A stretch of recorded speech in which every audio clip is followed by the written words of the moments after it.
All right. I am being led to tell you guys a small testimony. So let me just start off by saying this. I actually initiated this video from my other phone, but it cut it off. And I'm just going to use that as a word for somebody.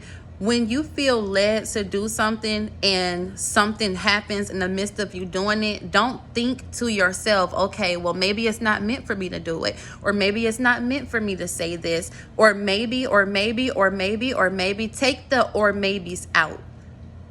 Eliminate the or maybes. Because when it's meant for you to do something, if it doesn't work that way, you find another way to implement it. You find another way to do it. And trust me, there will always be another way. So here I am about to tell you guys of this small revelation that I had when I was incarcerated. And I just want to encourage you guys to know that when you ask God for something, you might really be surprised at his response. You might really be surprised at what comes out of his mouth, because what I asked him to show me, I meant something completely different than what he did. And so when I was incarcerated, I was an inmate worker. And if you do not know, an inmate worker is an inmate that signs up for certain job functions in the jail, and you get some of your time knocked off. So as an inmate worker, I was in the housing unit. So I would wipe things down, sweep, mop, things of that sort. And so I was walking up the steps going towards the phones, and I was wiping the phones down. And I remember I was talking to God, and I was saying, Lord, please let me see an angel.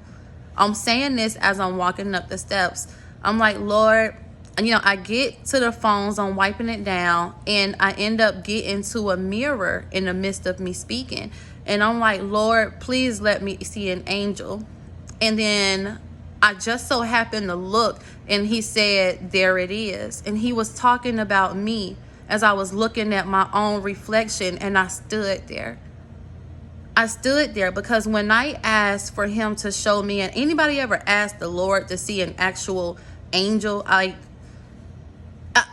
asked him to show me an angel. I really wanted to physically see one. I knew about them, heard about them. That's the time where I was really making my relationship stronger with the angels. And so when I asked him to allow me to see one, I'm thinking, I'm gonna see like a being, an angelic being, and it's gonna have wings, and it's gonna have white wings and things like that. I'm like, Lord, let me see one. And he said, there it is. You're looking at it. It's right there. And I sat there and I looked at my reflection, and I just stared at myself. I didn't know the definition of an angel. I just knew my perception of an angel, what they look like, how society, the images we see on TV, celeste being with wings. That's what we're shown, right? And a week and a half ago, or somewhere along the lines of that, I was reading the word, and this verse came to my mind. And the verse that came to my mind is, some have entertained angels and don't even know it. That verse is in the Bible. Now, when I've read that years ago, I looked at it like, angels can disguise themselves. And so, you could have been helping a homeless person, and that could have been an angel, and those things are true, but it's deeper than that. Some have entertained angels and don't even know it. The definition of an angel, the biblical definition, is a messenger of God. The Bible says, are not my angels ministers of God? An angel is a minister of God. And so when he told me, you're looking at it, I didn't see myself as that. And I want to ask you all on today, Who has the Lord told you you are that you are not seeing yourself as? Who has the Lord told you you are that you are not seeing yourself as? Now is the time to see yourself in that light,